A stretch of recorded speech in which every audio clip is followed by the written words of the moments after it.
ब्रह्मांड के विशाल विस्तार में अनगिनत तारे और आकाश गंगाएं हमें अकल्पनीय दूरी से बुलाती हैं। ये तारे और आकाश गंगाएं जो हमें रात के आकाश में चमकते हुए दिखाई देते हैं, वास्तव में हमारे सौर मंडल से लाखों प्रकाश वर्ष दूर स्थित हैं। हालांकि पारंपरिक रॉकेटरी की सीमाएं हमें ब्रह्मांडीय पैमाने पर घोंघे की गति तक सीमित रखती हैं। हमारे वर्तमान रॉकेट प्रौद्योगिकी के साथ निकटतम तारे तक पहुंचने में भी हमें हजारों साल लग सकते हैं। आइंस्टीन ने अपने क्रांतिकारी सापेक्षता के सिद्धांत में एक ऐसी बाधा का प्रस्ताव रखा जो अजेय प्रतीत होती है, प्रकाश की गति। यह सिद्धांत बताता है कि जैसे जैसे कोई वस्तु प्रकाश की गति के करीब पहुंचती है, उसका द्रव्यमान अनंत हो जाता है, जिससे उसे और तेज करना असंभव हो जाता है। प्रकाश की गति परम ब्रह्मांडीय गति सीमा के रूप में। यह सीमा हमें बताती है कि कोई भी वस्तु, चाहे वह कितनी भी उन्नत क्यों न हो, प्रकाश की गति से तेज नहीं चल सकती। फिर भी सापेक्षता के समीकरणों के भीतर छिपी एक टैंटलाइजिंग संभावना थी, एक खामी जो प्रकाश की गति से भी तेज यात्रा की क्षमता की ओर इशारा करती थी। यह खामी हमें यह सोचने पर मजबूर करती है कि क्या हम वास्तव में इस सीमा को पार कर सकते हैं। एक खामी जो प्रकाश की गति से भी तेज यात्रा की क्षमता की ओर इशारा करती थी। यह खामी हमें यह सोचने पर मजबूर करती है कि क्या हम वास्तव में इस सीमा को पार कर सकते हैं और ब्रह्मांड के रहस्यों को उजागर कर सकते हैं। आइंस्टीन के समीकरणों ने सुझाव दिया कि अंतरिक्ष और समय कठोर अपरिवर्तनीय संस्थाएं नहीं थीं, बल्कि एक लचीला कपड़ा था जिसे विकृत और विकृत किया जा सकता था। यह विचार हमें यह सोचने पर मजबूर करता है कि क्या हम इस कपड़े को मोड़कर और विकृत करके अंतरिक्ष में तेज गति से यात्रा कर सकते हैं। क्या हम किसी तरह इस ब्रह्मांडीय गति सीमा को दरकिनार कर सकते हैं और ब्रह्मांड के रहस्यों को उजागर कर सकते हैं। आइंस्टीन के समीकरणों ने सुझाव दिया कि अंतरिक्ष और समय कठोर परिवर्तनीय संस्थाएं नहीं थीं, बल्कि एक लचीला कपड़ा था जिसे विकृत और विकृत किया जा सकता था। यह कपड़ा, जिसे हम स्पेस टाइम कहते हैं, विशाल वस्तुओं द्वारा विकृत किया जा सकता है, जिससे गुरुत्वाकर्षण उत्पन्न होता है। रबर की एक विशाल चादर की कल्पना करो जो तनी हुई है। जब हम इस चादर पर एक भारी वस्तु रखते हैं तो यह चादर नीचे की ओर झुक जाती है, जिससे एक डुबकी बनती है। केंद्र में एक भारी वस्तु रखने से एक डुबकी बनती है, कपड़े में वक्रता आती है। इसी तरह अंतरिक्ष में विशाल वस्तुएं जैसे तारे और ब्लैक होल अपने चारों ओर स्पेस टाइम के ताने बाने को विकृत करते हैं। इसी तरह अंतरिक्ष में विशाल वस्तुएं जैसे तारे और ब्लैक होल अपने चारों ओर स्पेस टाइम के ताने बाने को विकृत करते हैं। यह विकृति गुरुत्वाकर्षण के रूप में प्रकट होती है, जो वस्तुओं को अपनी ओर खींचती है। क्या इस वॉर्पिंग प्रभाव का उपयोग अंतरिक्ष यान को अविश्वसनीय गति से चलाने के लिए किया जा सकता है? वैज्ञानिक इस विचार पर काम कर रहे हैं कि अगर हम स्पेस टाइम को विकृत कर सकें, तो हम अंतरिक्ष में तेज गति से यात्रा कर सकते हैं, जिससे ब्रह्मांड के दूरस्थ कोनों तक पहुंचना संभव हो सकेगा। अनसर्क कहे 1944 में भौतिक विज्ञानी मिगुएल अल्कुबिएरे ने एक सैद्धांतिक मॉडल प्रस्तावित किया, जिसने वैज्ञानिक समुदाय में उत्साह की लहरें भेज दी।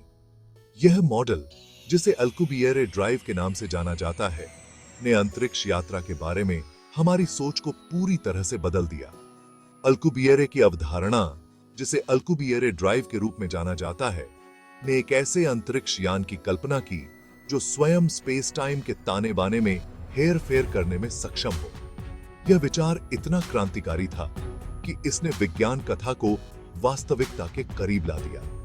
कल्पना कीजिए, अंतरिक्ष में यात्रा करने के बजाय हम अपने चारों ओर घूमने के लिए अंतरिक्ष में हेर फेर कर सकते हैं। यह अवधारणा न केवल विज्ञान कथा लेखकों के लिए रोमांचक थी, बल्कि वैज्ञानिकों के लिए भी एक नई दिशा में सोचने का अवसर प्रदान करती थी। अल्कुबिएरे ड्राइव सिद्धांत रूप में एक अंतरिक्ष यान के चारों ओर एक ताना बुलबुला बनाएगा। यह बुलबुला अंतरिक्ष यान को एक स्थिर और सुरक्षित वातावरण में रखेगा, जबकि यह बुलबुला पोत के सामने स्पेस टाइम को संकुचित करेगा। यह बुलबुला पोत के सामने स्पेस टाइम को संकुचित करेगा, जबकि इसे पीछे की ओर विस्तारित करेगा, जिससे एक प्रकार की लहर उत्पन्न होगी। यह लहर अंतरिक्ष यान को आगे बढ़ाएगी, जैसे कि एक सर्फर समुद्र की लहर पर सवारी करता है। प्रभावी रूप से ब्रह्मांडीय ताने बाने में एक स्थानीय विरूपण पैदा करेगा। यह सैगिलों की पोथी विरूपण अंतरिक्ष यान को बिना किसी प्रत्यक्ष गति के आगे बढ़ने की अनुमति देगा, जिससे यह प्रकाश की गति से भी तेज यात्रा कर सकेगा। स्पेस टाइम विरूपण द्वारा उत्पन्न अत्यधिक शक्तियों से सुरक्षित अंतरिक्ष यान बुलबुले के भीतर स्थिर रहेगा। यह बुलबुला अंतरिक्ष यान को बाहरी खतरों से भी बचाएगा, जिससे यह एक सुरक्षित और कुशल यात्रा कर सकेगा। संकुचित और विस्तारित स्पेस टाइम की इस लहर की सवारी करके अंतरिक्ष यान सिद्धांत रूप में अपने स्थानीय संदर्भ फ्रेम के भीतर ब्रह्मांडीय गति सीमा का उल्लंघन किए बिना प्रकाश से तेज यात्रा प्राप्त कर सकता है। यह अवधारणा न केवल अंतरिक्ष यात्रा को संभव बना सकती है, बल्कि यह हमें ब्रह्मांड के दूरस्थ कोनों तक पहुंचने की भी अनुमति दे सकती है, जो वर्तमान तकनीक के साथ असंभव है। अल्कुबिएरे के ताना ड्राइव की अवधारणा, जबकि ग्राउंड ब्रेकिंग एक महत्वपूर्ण बाधा प्रस्तुत करती है, एक्सोटिक मैटर की आवश्यकता। यह अवधारणा, जो अंतरिक्ष और समय को विकृत करने की क्षमता रखती है, विज्ञान कथा से सीधे बाहर की तरह लगती है, लेकिन इसके पीछे का विज्ञान वास्तविक है। एक्सोटिक मैटर, नकारात्मक द्रव्यमान वाले पदार्थ का एक काल्पनिक रूप, एक ऐसी अवधारणा है जिसने भौतिकविदों और विज्ञान कथा लेखकों को समान रूप से मोहित किया है। यह पदार्थ, जो सामान्य पदार्थ के विपरीत व्यवहार करता है, कई वैज्ञानिकों के लिए एक रहस्य बना हुआ है। इसके गुण और संभावनाएं अगर कभी खोजी जाती हैं, तो अंतरिक्ष यात्रा के तरीके को पूरी तरह से बदल सकती हैं। सामान्य पदार्थ के विपरीत, जिसमें धनात्मक द्रव्यमान होता है और अन्य वस्तुओं की ओर गुरुत्वाकर्षण होता है, पदार्थ को नकारात्मक द्रव्यमान माना जाता है और प्रतिकारक गुरुत्वाकर्षण प्रदर्शित करेगा, जो वस्तुओं को प्रभावी ढंग से दूर धकेलता है। यह प्रतिकारक गुरुत्वाकर्षण अगर नियंत्रित किया जा सके, तो अंतरिक्ष यान को प्रकाश की गति से भी तेज गति से यात्रा करने में सक्षम बना सकता है। यह एक्सोटिक मैटर अपने विचित्र गुणों के साथ अल्कुबिएरे ड्राइव के लिए आवश्यक स्पेस टाइम विरूपण बनाने की कुंजी होगी। स्पेस टाइम को विकृत करने की यह क्षमता अगर कभी हासिल की जाती है, तो हमें उन सितारों तक पहुंचने में सक्षम बना सकती है जो वर्तमान में हमारी पहुंच से बाहर हैं। एक अंतरिक्ष यान के चारों ओर एक्सोटिक मैटर के क्षेत्रों को रणनीतिक रूप से रखकर ताना बुलबुला उत्पन्न किया जा सकता है, सामने की जगह को संकुचित किया जा सकता है और इसे पीछे की ओर विस्तारित किया जा सकता है। यह ताना बुलबुला अंतरिक्ष यान को बिना किसी पारंपरिक ईंधन के अंतरिक्ष में अविश्वसनीय गति से यात्रा करने की अनुमति देगा। हालांकि एक्सोटिक मैटर का अस्तित्व विशुद्ध रूप से सैद्धांतिक बना हुआ है।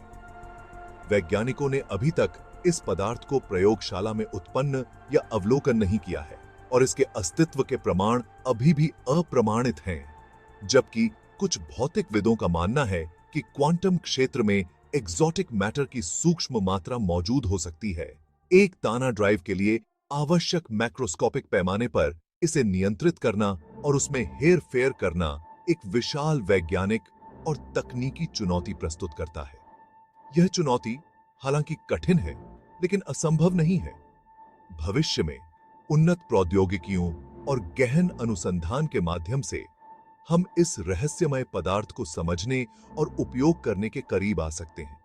यह एक लंबी और कठिन यात्रा होगी, लेकिन अगर सफल होती है, तो यह मानवता के लिए एक नया युग खोल सकती है। एक्सोटिक मैटर की प्रतीत होने वाली दुर्गम बाधा ने कई लोगों को अल्कुबिएरे ड्राइव को विशुद्ध रूप से सैद्धांतिक मानकर खारिज कर दिया। हालांकि सैद्धांतिक भौतिकी में हालिया सफलताओं ने आशा की एक किरण पेश की है। वैज्ञानिक ताना ड्राइव के वैकल्पिक मॉडल तलाश रहे हैं जो पूरी तरह से एक्सोटिक मैटर की आवश्यकता को दरकिनार कर सकते हैं। ऐसा ही एक मॉडल कांस्टेंट वेलोसिटी सब लूमिनल वार्प ड्राइव है, जो ताना ड्राइव के लिए आवश्यक स्पेस टाइम विरूपण बनाने के लिए तीव्र विद्युत चुंबकीय क्षेत्रों का उपयोग करने का प्रस्ताव करता है। इन क्षेत्रों को एक विशिष्ट विन्यास में जोड़ तोड़ करके वैज्ञानिकों का मानना है कि एक्सोटिक मैटर की आवश्यकता के बिना अल्कुबिएरे ड्राइव के समान प्रभाव प्राप्त करना संभव हो सकता है। यह नया दृष्टिकोण, जबकि अभी भी अपने शुरुआती चरण में है, मिमिस ताना ड्राइव प्रौद्योगिकी को साकार करने के लिए संभावित रूप से अधिक व्यवहार्य मार्ग के रूप में उत्साह पैदा किया है।